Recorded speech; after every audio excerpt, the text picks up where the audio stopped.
히트 시즌2.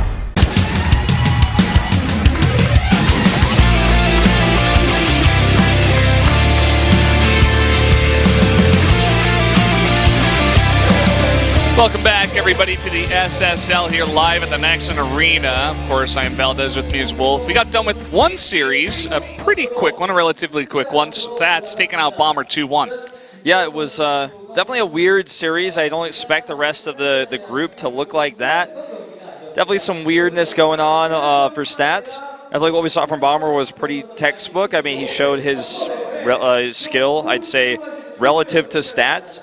Stats made some control mistakes in game 2 and in game number 1. Definitely some he misjudged the situation. Nerves or was he rusty? I don't know. He must have been playing all today, so I don't see how he could have been. Maybe just his first game in the booth always can be a little bit shaky. We've seen that from other players as well as they really shape up towards the end of the group.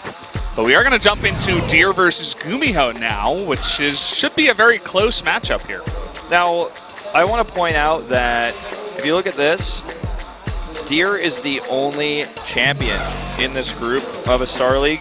He won Season 3. He also won Season 3 of WCS, which was basically kind of like a cross-final, but it was a little bit different than that.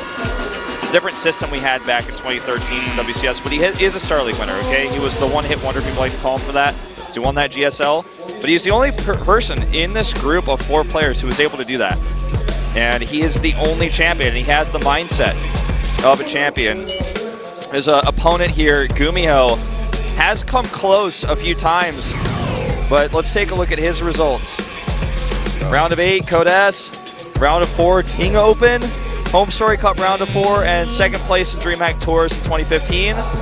Not the best results, but really, he almost made the round of 4 in that GSL. In the round of 8, he was really close. Yeah.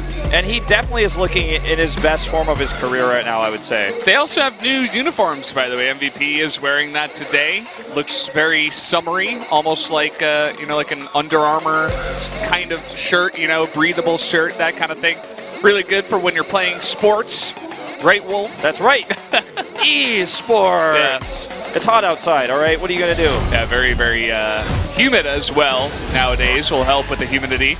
But, regardless of who's won a championship or whatnot, GuMiho, we actually predicted, is either 60-40, 70-30 to win this one in our minds. Yeah. And that really has a lot to do with his current form. Whereas Deer, he's been a little bit inconsistent from time to time. GuMiho is really on the up and up. We are going to jump into Dust Towers right now for game number 1.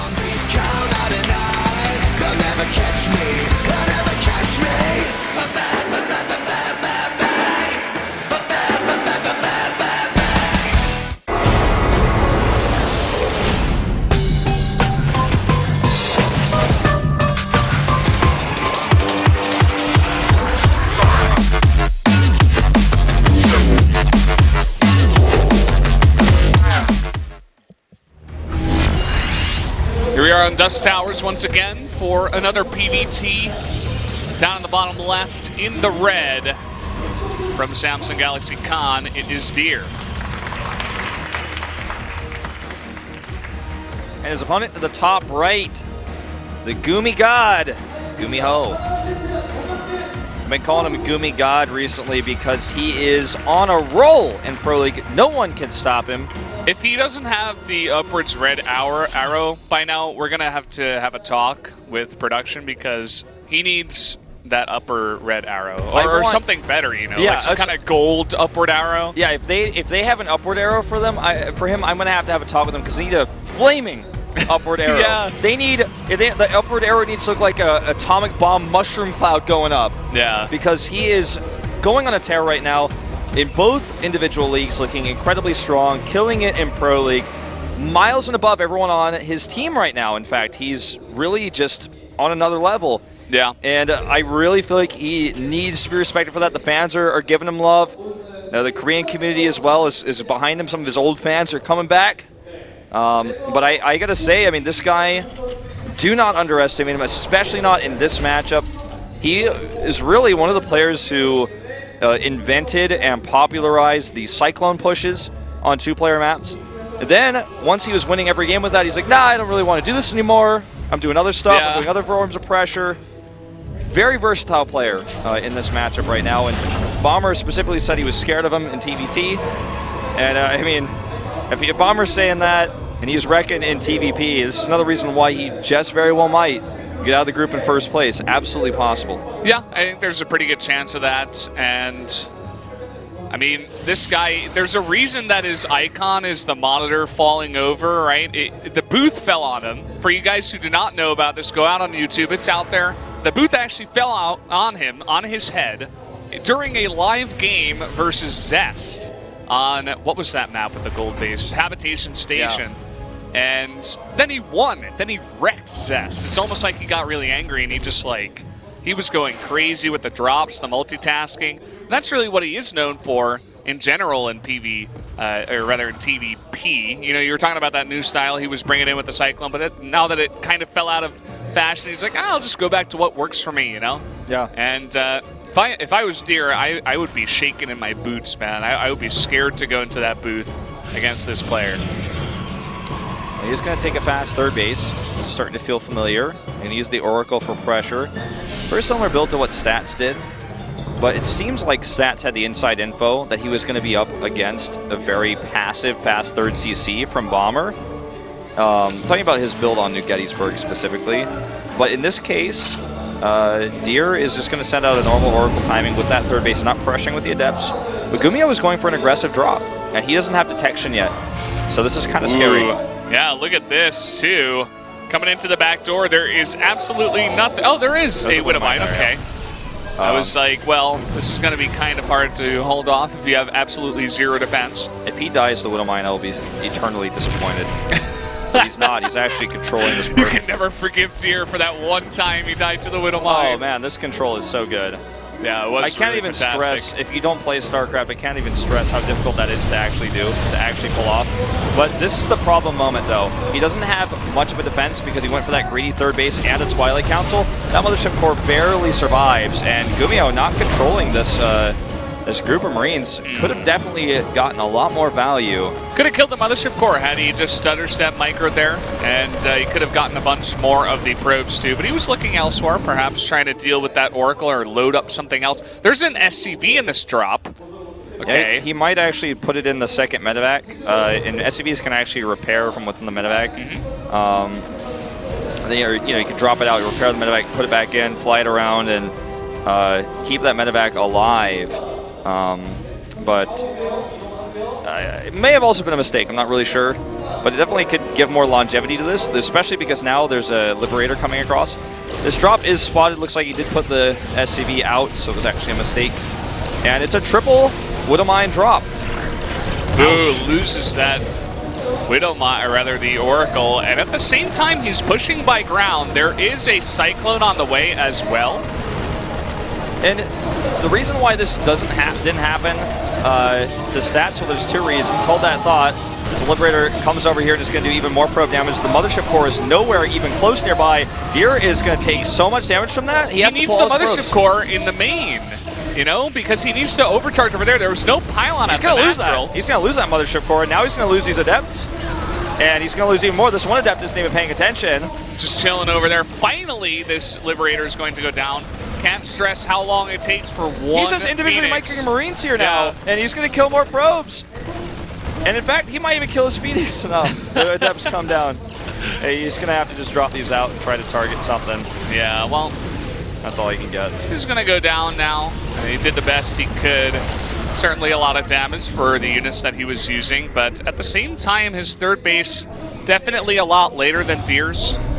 And as you were saying before, you really do need to get a lot of damage done with your drops on this map as Terran in order to get a decent lead and go from there. The follow-up push is non-existent because he doesn't have any units. We just traded them all, and I don't think, even though the Liberator was in position to do massive, massive damage, the probe pull for Deer was pretty decent. It was a little bit slow, but he has no stim. Obviously, +1/1 on the way. He's going to be out faster than Deer's. But the rush distance on this map, the lack of an army, is all the issues that GuMiho is going to face. Also, the lack of multiple medevacs here. He actually isn't producing them right now. which means when the Colossi come out, because that Bay is finished here, he's not going to have Vikings to deal with them either for quite some time. He's now starting the medevac production a little bit quicker here after I said that, but this is going to be an issue. It's going to be a tech problem that he's going to have to deal with. So glad to see Colossi back in the meta. I know they've been here for a while now, but for a while they were gone, and I never said it. You missed them? I did. Birdos' heart was beating for them. Well, they're back. And GuMiho is going to have to identify that that is the tech choice here. Otherwise, it might be a bit hard and needs some Vikings to come out. Nice little Adept drop coming in here. Only a Cyclone for defense. Not going to be enough. Yeah, the bunker in position at the front, but not anywhere near what needed to be for the Adept defense. The Cyclone prioritized the Warp Prism, because there was nothing else outside. That wasn't enough. The turret will need to be recompleted. Finally, we see hefty, big drops coming out here. Look at the army supply. I always want to point this out in this matchup. If the Terran has more army supply, it means he needs to be using it out aggressively on the map. That's something that Bomber did not do. It allowed Stats to take a 4th base. Didn't drop, didn't split his army up and attack as much as he could have. GuMiho is doing this, and he's doing it very aggressively with a triple drop here. The problem is that there's units in position to defend, but if he waits, if he finds an opportunity where the Protoss army's out of position, this could do a lot of damage. And he's even going into double Starport Vikings like this is 2013. The second he scans it, he starts +1 to air and double Starport Viking, just as you're saying. He is taking this very, very seriously, extremely seriously. And we've seen some Terrans, they're like not used to the fact that Colossi are back, and they're like, oh, you know, I can just use my 1 Starport. No. It's just like the past, you know, you need to get a lot of Vikings out to deal with the high number of Colossi, just like any time in StarCraft 2. Wow, that shade goes off. Adept might find some value. Oh, he's trying to get into the gas. I'm like, that's not where you want to be. You're not an SCV. Marauder pops out of the barracks and kills him. Too bad. He's consistently scanning here, trying to find an opportunity with those 3 drops, and perhaps I even gave him too much credit for the idea because Deer isn't moving out, so he isn't finding any opportunities here. His Warp Prism will finally be scraped off the map here by these Vikings. Down it goes. I wonder where this game will take us now, because I think that if we continue on this current path with double Starport, Deer will have to stop producing Colossi and make High Templar. As I say that, he sees that there's this many Vikings. He starts a Templar Archive because otherwise, if he just keeps making Colossi, then his AoE damage is already countered. And in this moment, before he's fully transitioned, GuMiho has an opportunity to take some head-on engages because he does have this large Viking count because he committed so early to that 2nd Starport. And he's going to have +1 very shortly for that as well. So this is a good opportunity for him, especially if he gets a good angle like this one. Although the Vikings are out of position, he has an arc, and he has so much army. The force field on the left side are not enough, and everything is coming in a massive concave now. Big warp and a Zealous, but is it going to be enough? One of those Colossi already getting very, very low here. GuMiho not committing there, not going to take that fight. He's going to heal up a little bit here, wait for a few more Vikings. If he just sits here, though, Deer's getting closer and closer to the Storm, and not only that, charge as well. I feel like that was an opportunity that he could have committed to a little bit harder. Suppose he wanted to wait for more Vikings or just reinforcements. Or 2-2, which is just now finished. SCV's coming SCVs. out. Long time no see. This timing will work out really well for him. 3 more Vikings going to come across the map as well. Storm is still nowhere close to being done. Not Deer even needs halfway. to pull. He needed those cannons a minute ago. He needs all of his probes here to deal with this too. Here we go. Another huge concave. And this is going to be it. Here come the Vikings targeting down these Colossi now. Adept in the front. Widowmine's burrowing in the middle of this army. Good micro here from GuMiho. He's pulled apart halfway though. The Vikings finally going to take out that Colossus, but there's a lot of Protoss here. He'll have to land his Vikings if he wants to take this fight. He needs more reinforcements. Good kiting here, taking out an Archon. There we go. I mean, 20 SCVs go down in the attack, and generally, when you see just a straight-up fight like that, at least in Heart of the Swarm, the Terran would usually take it if there were not cannons, if there were not good force fields, if there wasn't Storm or a big probe pull. And Deer had none of those, but he still had a fantastic hold. He's still very alive in this game. Oh, absolutely. He had 2-2 the entire time as well, so they were on even upgrades. It's not like GuMiho had this timing where he was off a set of upgrades as well with this kind of crazy push. And Deer had enough money to get that crazy warper from the left side as well. So when you see that come in, GuMiho's army kind of gets pulled in 2 directions. Can't commit or force onto the Nexus because there's cannons here. He's finding some probe damage, but this is not enough. And look, these Adepts are going to trash this Mineral Light. He's going to kill even more. 4 Liberators about to pop out, but I just don't think GuMiho can recover if things continue this way. Yeah, it doesn't seem that way. He's still on 3 bases. That was the attack that needed to do the damage, and it just did not. I mean, now a War Prism gets into the main. He's going to be forced to pull back here. He loses a ton of momentum, as well as 20 more SCVs. Okay, Storms are out, and they've been out for a while now. We said the first of which hit onto those landed Vikings. This army is crippled, and I think his only real chance in this game now is to bring his army back together with the Liberators and hope that if he splits them correctly and is able to minimize storm damage, he can take a fight with Liberators. There's a decent amount of Stalkers here, but not a massive amount. I think Liberators have to be the way he wins this game, and he has to do it like right now. Every second that passes, Deer gets further ahead. They're dead even in army supply and dead even in upgrades. This is the worst place to fight though. What are you doing? Oh no, into the choke point. Literally the worst place in our map pool where he could have chosen to fight. I can't even, I mean. And, you know, for some reason we see Terrence walk into that choke over and over. GG, Deer gonna take the first game on Dusk Towers. Literally the worst, the only absolutely and positively 150% wrong place to fight was there.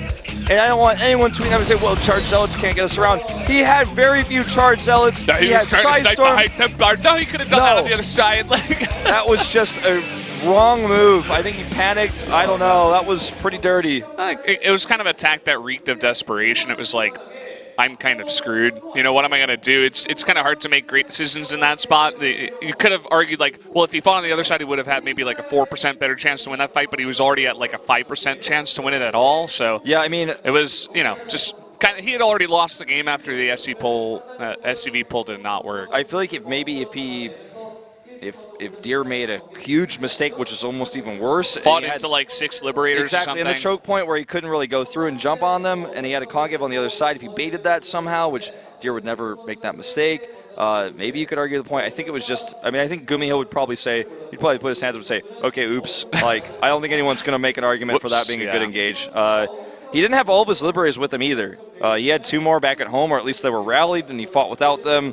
Not that it mattered once the storms went down, but if he had an arc, if he had good Liberation Zone spread, there were enough Stalkers to take one out and blink forward, but not enough to kill all of them. It might have been a trade where he could maybe try to claw back into the game if he killed that 4th base, but fighting there, no, it's not going to happen. Not really going to work. And we are going to move on to Frost for game number 2, so it should be a much better map for GuMiho to either, you know, have a much better chance of dropping or attacking, but also if they have some space, they can play that long macro game, which GuMiho, you know, should be okay with. He won't have to go for any kind of 3-base all-in where he's like, I'm not comfortable going up to 4 bases on Dusk Towers, but I am on Frost. So this is still a very close series. We did predict that GuMiho was going to take this one, but Deer coming out very strong today. It's obvious that he practiced that map very well. He had a very strong build on that one. His response to the multi-pronged harass, I think, was really what won him that game.